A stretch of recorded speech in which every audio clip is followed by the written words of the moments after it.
All rights reserved. With Yolanda Taylor, the community lawyer. Hey everyone, welcome back to another episode of All Rights Reserved with Yolanda Taylor, the community lawyer. I hope everyone's doing good this afternoon, whether you're stuck in traffic, listening to me. Well, hey, don't fear. I got a lot of great things to entertain you if you're in gridlock traffic right about now, or if you're just tuning in because you've become a fan of the show. Thank you for all your support. I just want to talk a little bit about me as I go throughout these topics. I am a mother of two daughters. I think I said it in my first episode. Their names are Chloe and Sasha. One is 13, one is 10. My husband, Eugene Taylor, if you're listening, he's a big supporter of me. Works at UNC Rex Hospital. Does tremendous ministry there, helping patients who have cancer, diabetes. He has some music therapy, that he does for patients there. So that's awesome. And also, I have a dog, a pet lab dog. Right? Well, he's a lab pit, I should say, a lab pit. But he looks more lab. But I mean, he seems to be a little aggressive like a pit. So we are talking about training him. But yeah, so I am here on this radio station because I love being a community lawyer. I love educating people on their rights, on what the law is. I love breaking it down. Although I'm a lawyer, I try hard not to talk illegalese. So I will pause occasionally to just explain these topics. But thank you again for being here, and I just want to get into it. I was thinking this week as I was just watching like headlines and looking at, of course, now the Democratic National Convention is on the second day today. I don't know if you guys had an opportunity to take a look at that, but if you were tuned in to Vice President Kamala Harris's campaign, you will know that one theme is freedom. I mean, she even broke out with Beyonce on an ad that went viral on social media, and I'm assuming she had permission from Beyonce to use her song. But definitely, freedom and democracy, there are two big themes that we hear throughout her campaign. And I was just wondering, I said, do people really understand the concepts of democracy and freedom?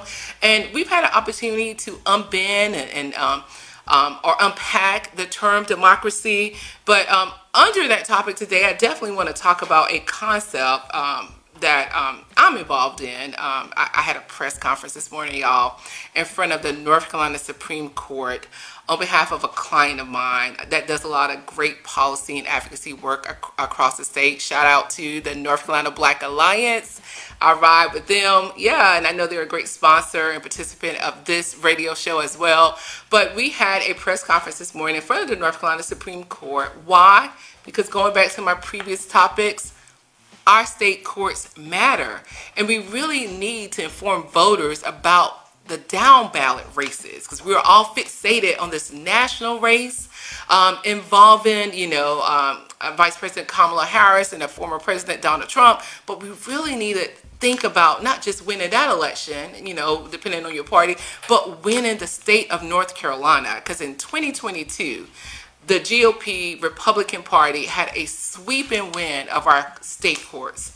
And so now there's a hot contested race between Judge Allison Riggs, who's a Democrat, and Judge Jeffers, who is a Republican. And I want to get his name right, Judge Jeffers, who is a Republican. Both of them, Jeffers currently sits on the North Carolina Court of Appeals, but he's seeking a seat on the North Carolina Supreme Court.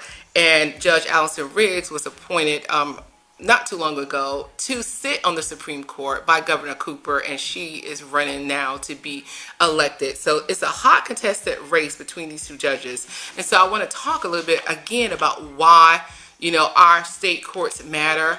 And in talking about that, I want to talk about the rule of law. What does the term the rule of law mean? And the reason why I'm bringing up such a term is because I was looking at the Republican candidate, Judge Jefferson Griffin. On his website, he has this tagline that says, protecting our Constitution, integrity in the courtroom, and defending the rule of law. So when we talk about the rule of law, what does that mean? Well, generally speaking, the rule of law means this government that we're in America, is considered a democracy because it's ruled by the people. Have you ever heard the phrase "for the people, by the people"? That's the form of government that we have, is for the people and by the people. So it's a system of government in which we have say. I've talked about how we have local say democracy through participation at our local city council meetings or town commissioner meetings or county commissioner meetings. But we also have power to rule as the people through the power of our vote. So as someone, who's a voter, it's important that you remain informed about the candidates and the issues. As someone who never voted before, I want to convince you to give that a try because it's important. You're giving up your rights when you don't vote. You're giving up your rights to rule a government that's supposed to be for the people and by the people. But the definition of the rule of law, again, is the rule by the people. So you have this Republican judge who's running for the North Carolina Supreme Court saying that his definition of what he's going to do is to defend the rule of law, right? And I had to stop there because, Republicans criticize Democrats as being, or Democratic judges as being judicial activists and how there shouldn't be judicial activists on the bench. And their definition of judicial activism is the exercise of the power to set aside a government act. And they're basically saying it's done based on their personal beliefs, personally held beliefs, or their personal political leanings, that they're going to set aside certain government actions, or they're not basically being fair and impartial. So when you see a Republican judge stating that he's going to protect our Constitution, it's really based on what his view of the Constitution is. But today, when I was before the North Carolina Supreme Court talking about this issue, I had to remind listeners, whoever was listening and tuned in, I had to remind them that when we talk about the rule of law, it's not just about upholding a system of government that's for the people and by the people. As a judge, it's important that you rule fairly and consistently for everyone. And it's also important that your personal held beliefs don't, taint your view of a case. That's why we need judges from diverse backgrounds, diverse lived experiences, and diverse career paths. Most judges are lawyers, but when I talk about diverse career paths, for example, Judge Allison Riggs, who's a Democrat, she has experience doing community lawyering work similar to me, being in the community, helping people fight for voter rights. She's a huge proponent when she was a lawyer for grassroots movements involving communities of color and black people because she cared. This was a passion of her. So knowing her personal opinion, can be a way that you determine whether or not you're going to vote for a candidate. So do a little research, y'all. We have Google, we have AI. I wouldn't trust AI as much as maybe just doing a manual Google search of these candidates. You can pull up articles, you can learn more about them, but I am encouraging you to be an informed voter because the rule of law and whether or not laws apply to us, they apply to everyone basically, but whether or not they apply to us fairly is what's important. And the courts play this integral role in maintaining the rule of law, particularly when they hear grievances voiced by minority groups. Believe it or not, our system of government was not created to be ruled solely by majority vote. I know we see that, when we vote for our election candidates, but really equality before the law is such an essential part of the American system of government that the founders of our Constitution talked about, protecting the minority voice. And when I say minority, back then, I'm sure they weren't talking about race. When we hear the word minority now, we think about race immediately. They were probably talking about classism, like the ruling class versus the non-ruling class. But they still felt it was important that there be power dispersed equally among the people, and that all the people of this country and this society should be, equal. And whether or not they were thinking about us back then, I don't care.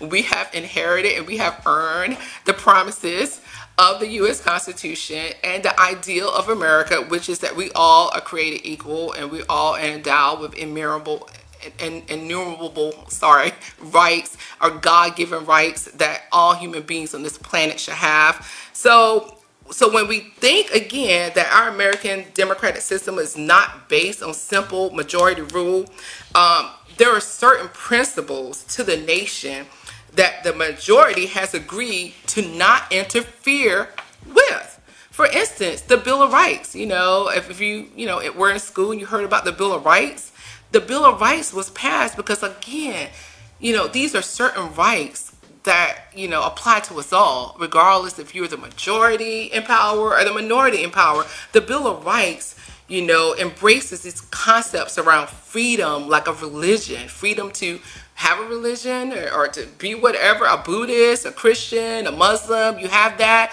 or to not believe at all, you have this freedom. Freedom of speech, you have freedom of speech. I'm exercising freedom of speech right now by talking to you about these issues, and to have equal treatment under the law, which is what most of our constitutional rights cases and federal laws hung their hat on, this concept of equal treatment under the law and due process of the law. What does due process of the law mean? Due process of the law means that before something is charged against you, you have an opportunity to be heard and an opportunity, you have to be noticed first. Let me stop back. Due process means notice and an opportunity to be heard. So no one is all of a sudden arrested, put in jail for life, right? Without due process of law. Because you're given notice that, a charge is being raised against you. And then you're also getting an opportunity to be heard, either through a trial in front of a jury or a trial in front of a judge. And you also have, of course, legal representation rights as well, especially in criminal cases. If you cannot afford a lawyer, there are legal rights there to a lawyer.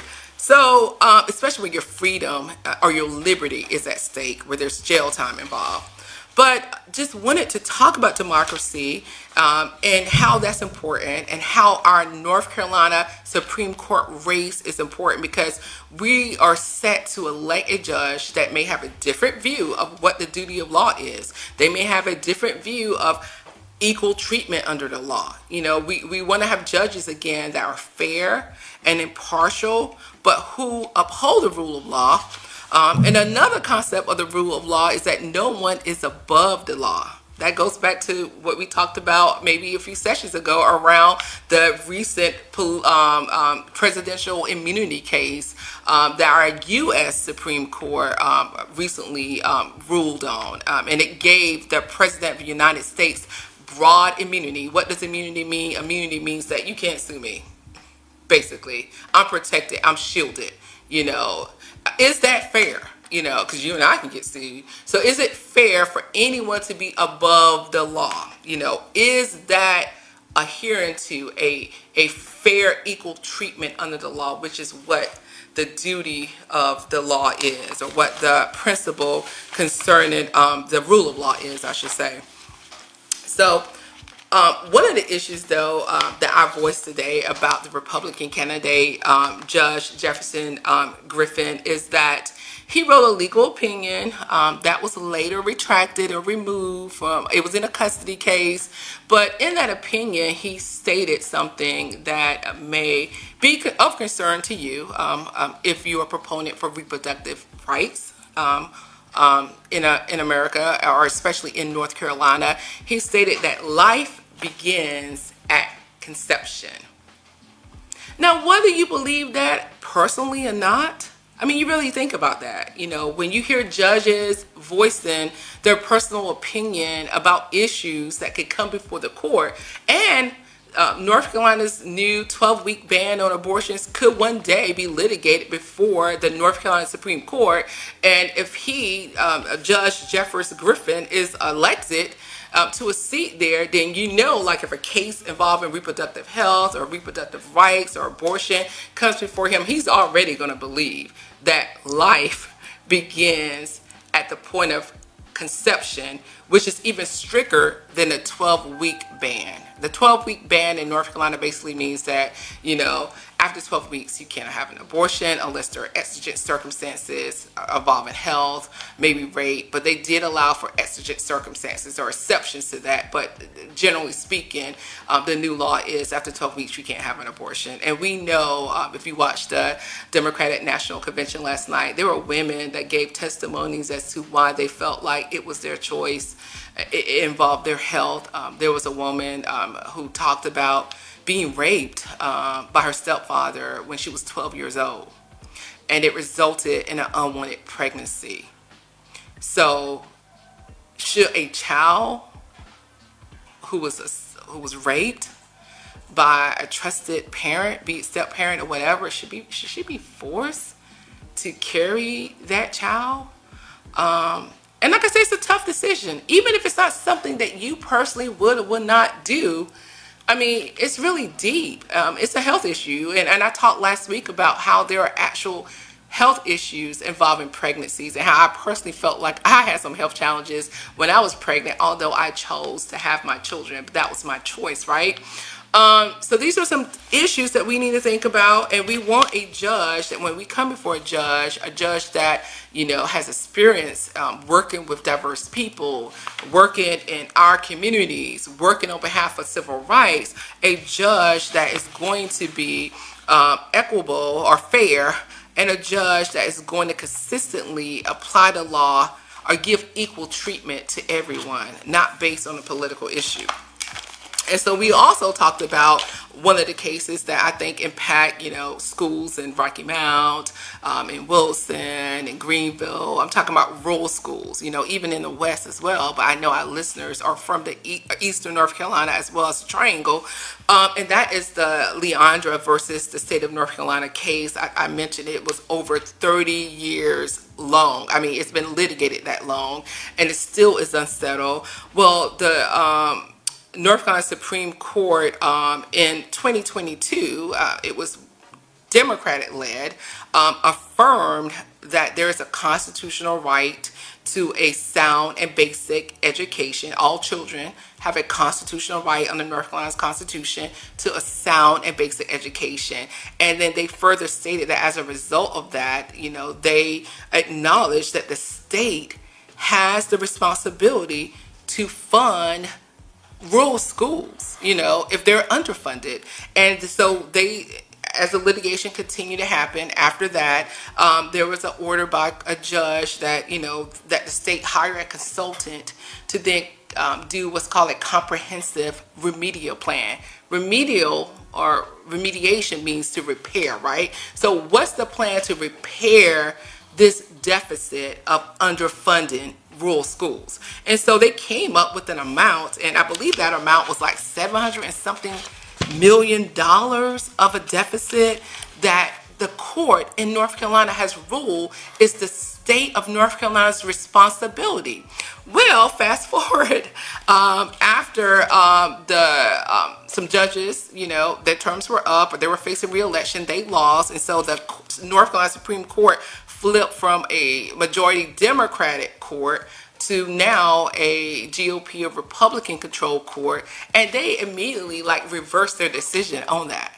You know, to sum it up, without getting into all the legal words and the legalese of it, to sum it up, they basically stated that, well, yeah, it's the state's responsibility to fund, but we can't tell the state to do that. Because the prior court basically issued an order to our legislators at the General Assembly basically saying that you must fund, you must comply with the comprehensive remedial plan to fund these underfunded schools that again are not being treated the same. They don't have the same resources. They don't have the same quality teachers. They might not have the same technology as urban schools or schools in wealthier communities. So again, we unpack that that's our right. It's our children's right to a sound and basic education. This case can come again before our North Carolina Supreme Court because again, it's been going on for over 30 years. It's not done yet, and people who are for proponents of public schools and funding our schools equally or funding them in a way that, you know, all kids have a sound basic education, they're not going to give up this fight. So our North Carolina Supreme Court race matters, okay? So keep in mind, Allison Riggs, she's the Democratic candidate, And she's someone who has been fair, has worked on behalf of Black and brown communities, has litigated on behalf of voter rights and against voter ID, which is now the law now. And the reason why that was a big battle is because there were previous cases in federal court. It even went outside of North Carolina court. They went to the federal court where they were saying that Republican legislators with surgical precision basically try to dilute or erase our right to vote. And I say we, Black people, right? So I mean, and they, I mean, I'm sorry, that was gerrymandering. So they do it two ways, either through vote, limiting our rights to vote,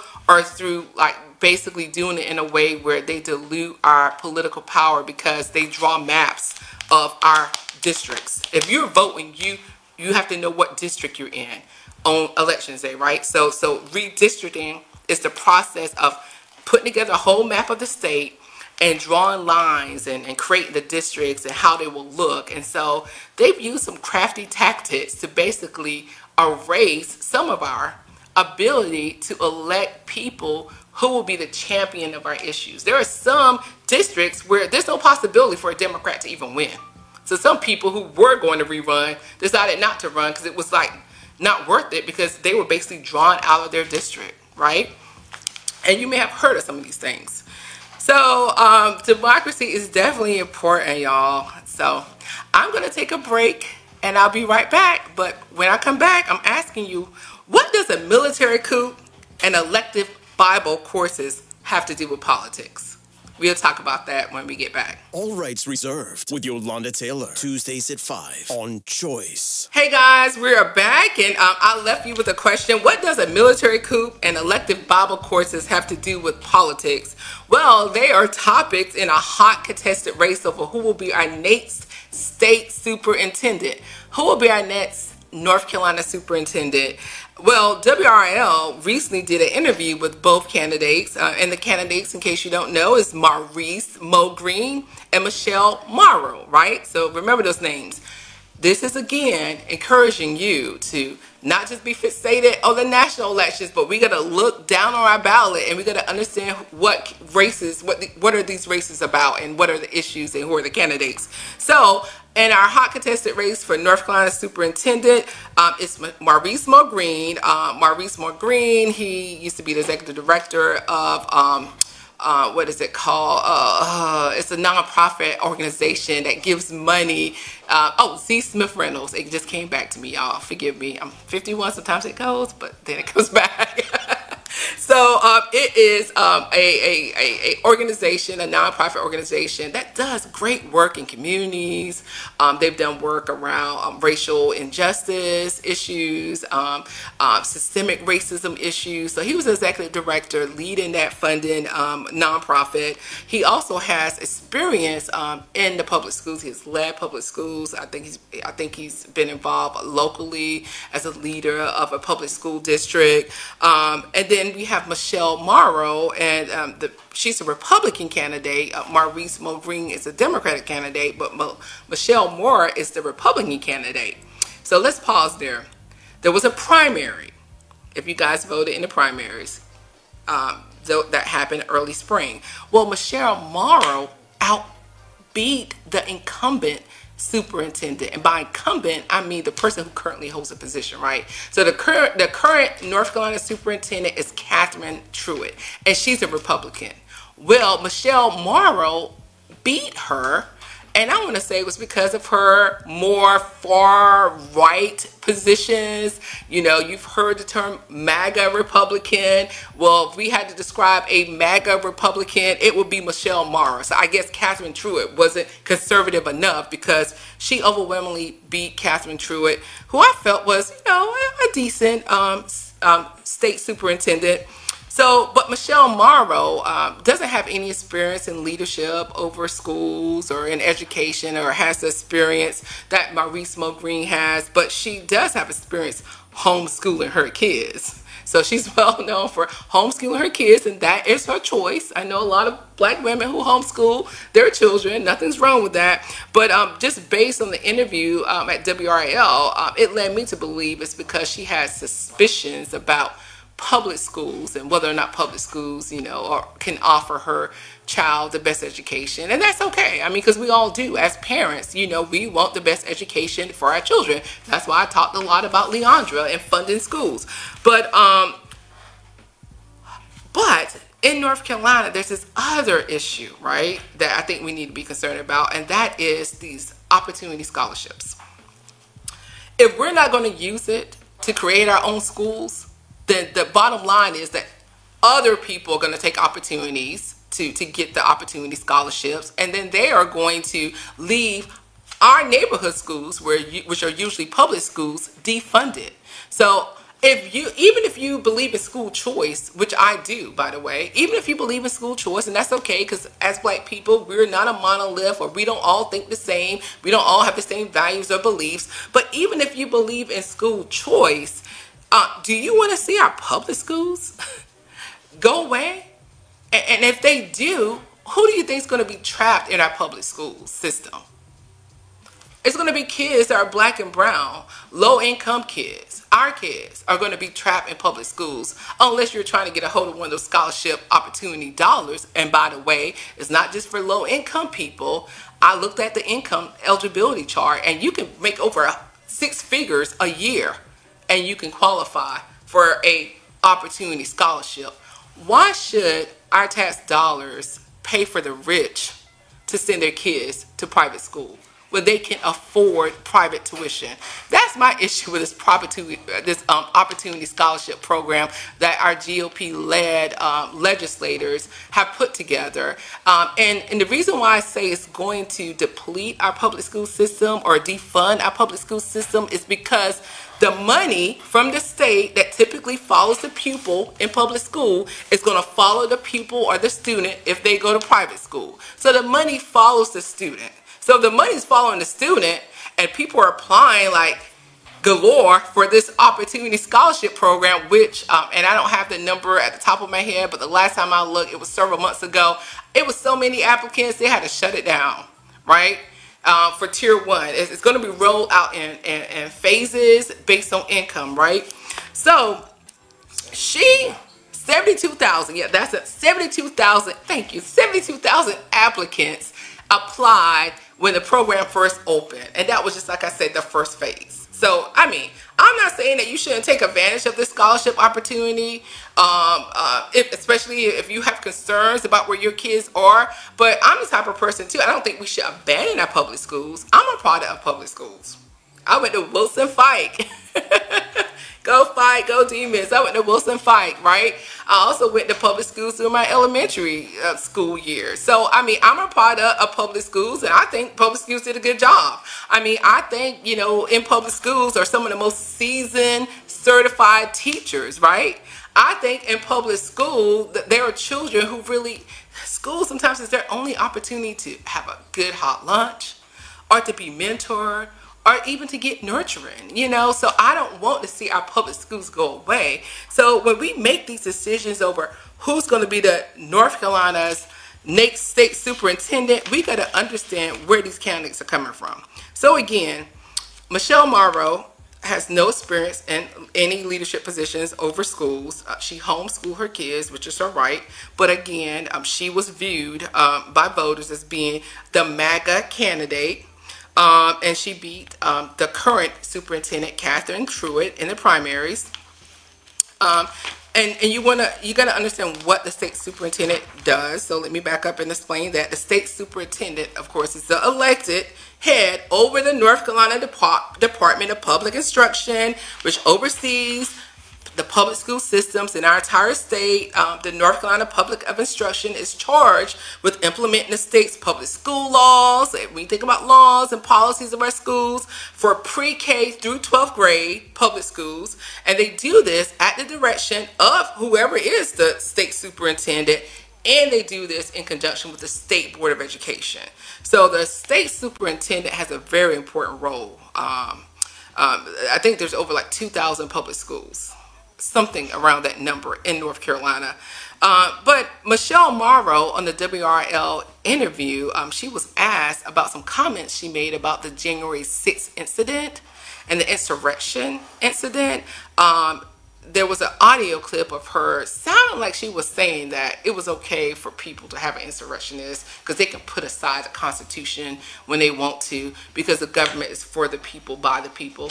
Now remember, I did say that that's the rule of law, that the government is for the people, but hey, there got to be some exceptions to that, right? We can't allow, you know, insurrectionists or people who are domestic terrorists or people who just want to take over the government because they believe there was election fraud, which I'm like, show me the proof. As a lawyer, I'm like, where's the evidence of all this election fraud that you claim happened? And come to find out you were wrong. Donald Trump lost fairly, right? And Joe Biden won fairly when the votes were recounted. And even there were some Republican, like, you know, heads of the state's board of elections that sided with the election results. So no, you don't put aside the U.S. Constitution because you don't like losing. But, you know, she tried to clean up her remarks on WRIL, and she tried to say, well, she didn't really say that, and that Democrats, if they were so concerned about it being a alleged, as she said, insurrectionist or insurrection, that we should have enabled the Insurrection Act if we wanted to deal with that, right? But she does still feel like there are times, because the government is for us, the people, that if it's not working for us, the people, we can put aside the U.S. Constitution. She tried to clean it up, and I may be paraphrasing a bit, so don't totally rely on me. Go to WRL and Google Michelle Mara's name, and you can actually see the video of the interview. And she also stated that as it relates to her position on public schools, she said it is time to get back to a sound basic education.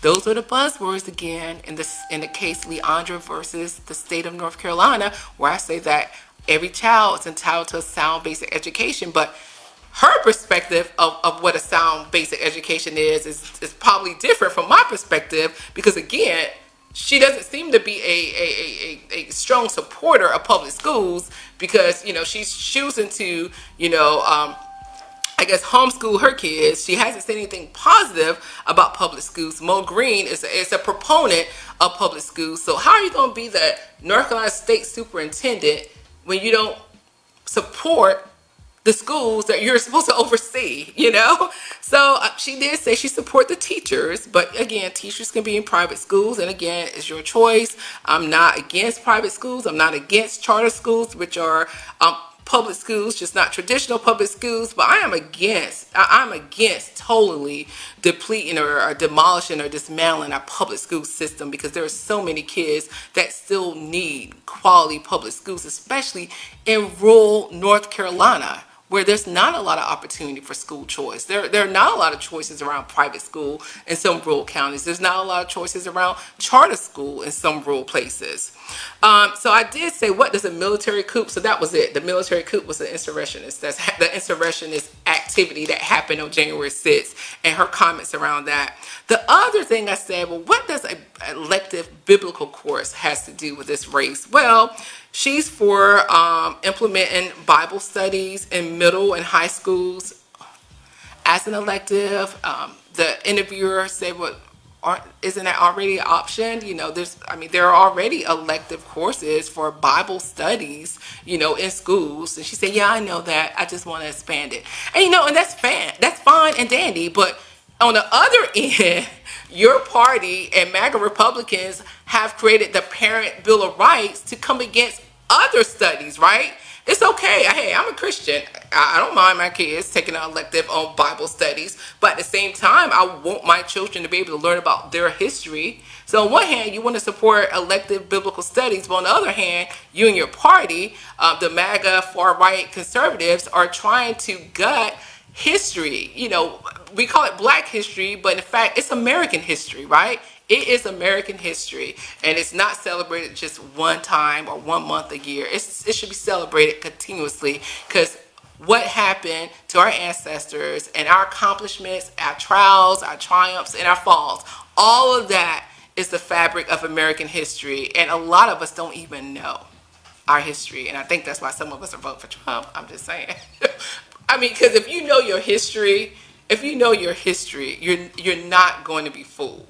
You know, you're not going to be fooled by a candidate. If you know your history, you know what's at stake, and you know how not to repeat, you know, or allow others to roll back, you know, your rights. So this is all about all rights reserved. So knowing your history is important.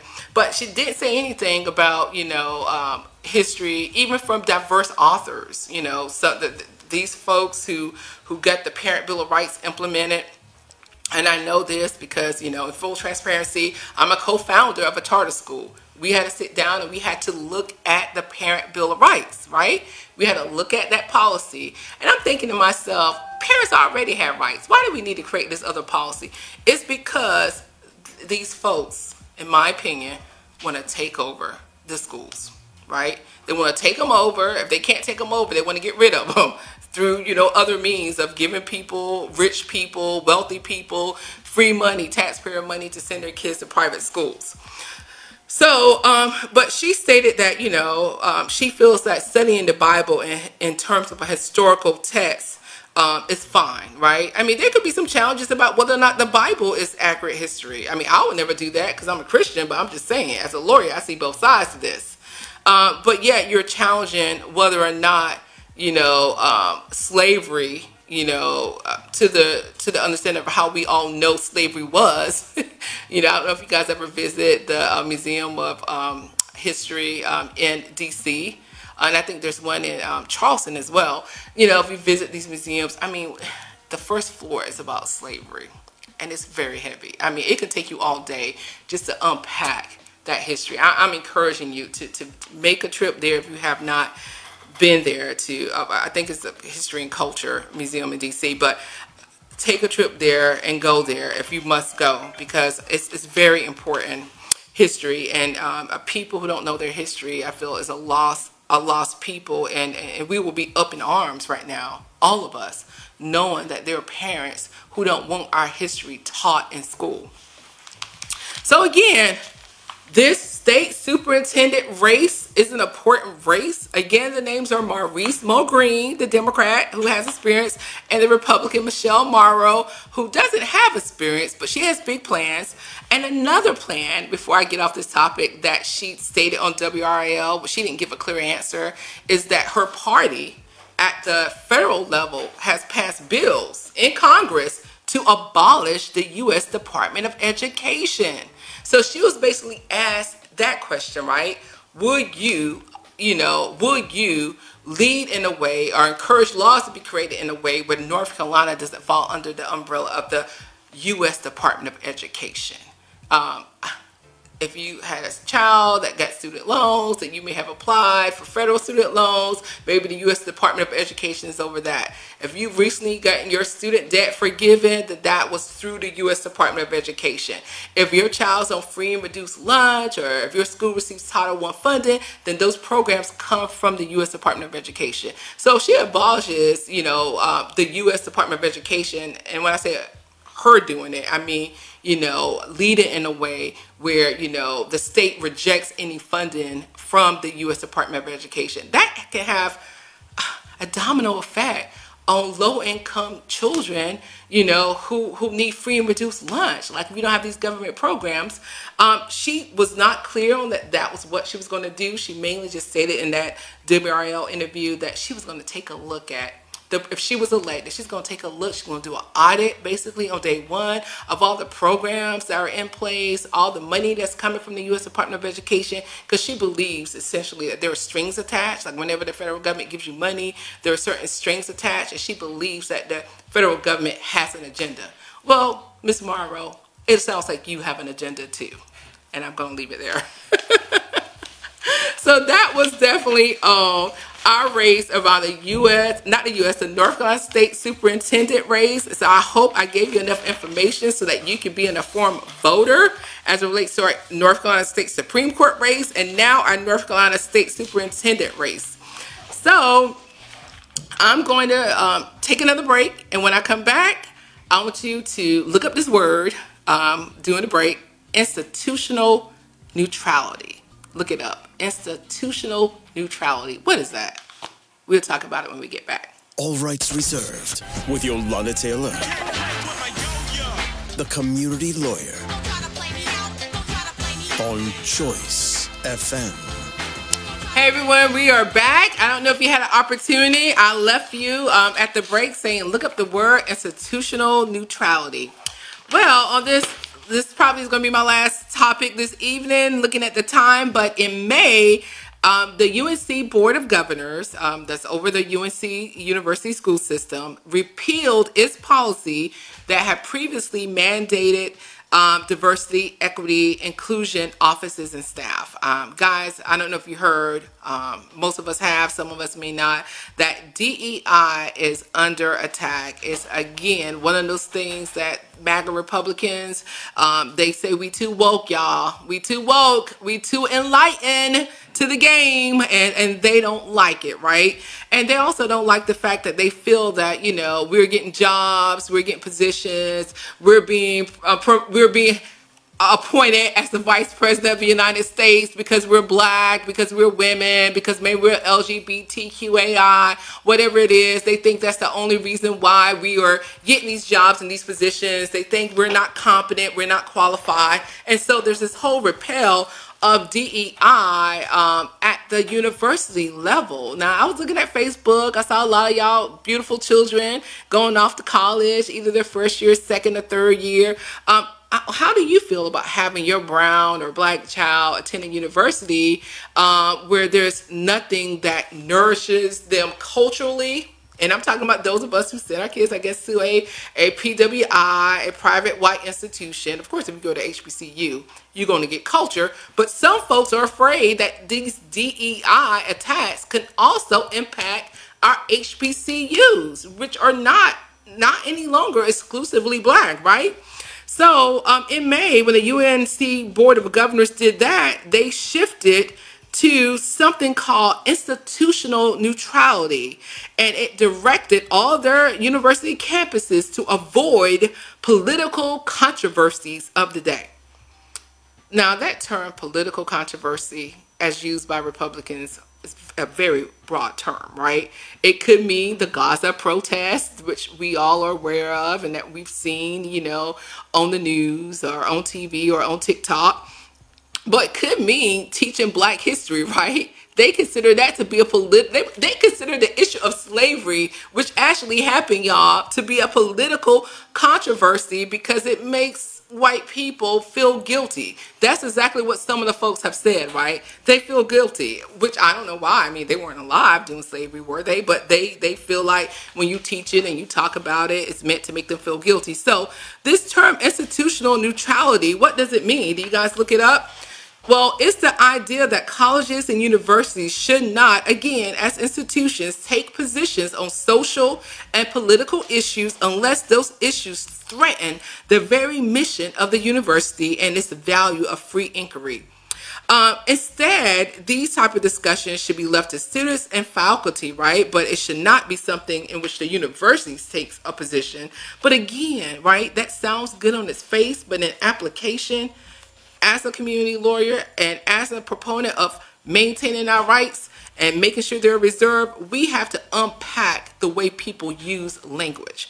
Again, political controversies has been used to talk about, you know, maybe reading a book by an author who's LGBTQAI or part of that community, or reading a book by, you know, a black author that might be talking about slavery or history or something that makes, you know, they feel their children feel guilty or uncomfortable.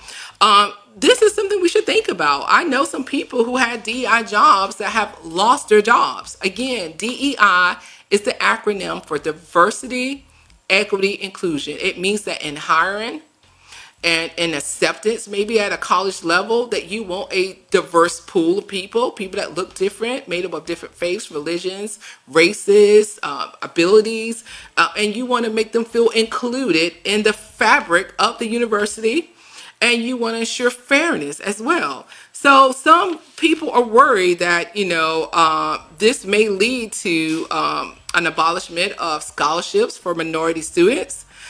This may lead to less support for faculty members of color.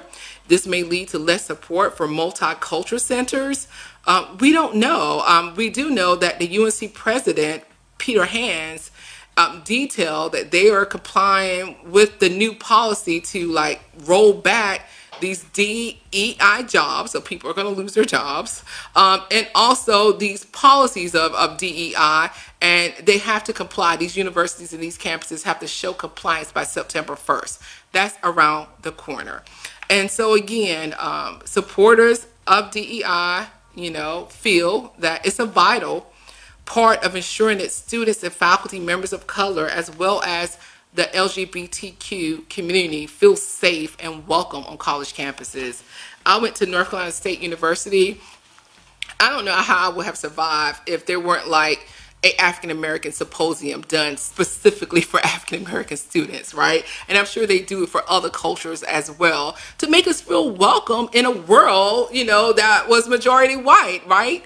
And we had an African-American culture center where we were able to go and be nurtured and read our history and learn about our history and have cultural events. So if NC State University is part of the UNC school system, there are so many schools across the state that are part of the UNC school system. So this new shift to institutional neutrality may mean, y'all, that we may not be welcome or may not feel welcome anymore to be on these campuses, and your kids may not get certain scholarships anymore. Who knows? They may not be admitted anymore because UNC was also sued for affirmative action and loss. So these are some things that we should know about, guys, and I am at the end. I don't have time to get into housing this week, but next week we will talk about housing and the recent National Association of Realtors settlement, what that means if you're a seller trying to buy a house. But I want to encourage you to like, subscribe. I love Choice FM 92.10 on Facebook and on YouTube, guys. Yeah, if you're listening, like us, subscribe on YouTube. And also, if you have any questions about anything that I raise here, feel free to reach out to me at Yolanda at law, L-A-W, and A-N-D, community.com. That's Yolanda at lawandcommunity.com. Remember that power is the ability to define reality for yourself and to define reality for others. Guys, let's walk in power and let's create power for ourselves and communities. Thank you. All rights reserved with Yolanda Taylor, the community lawyer on Choice FM.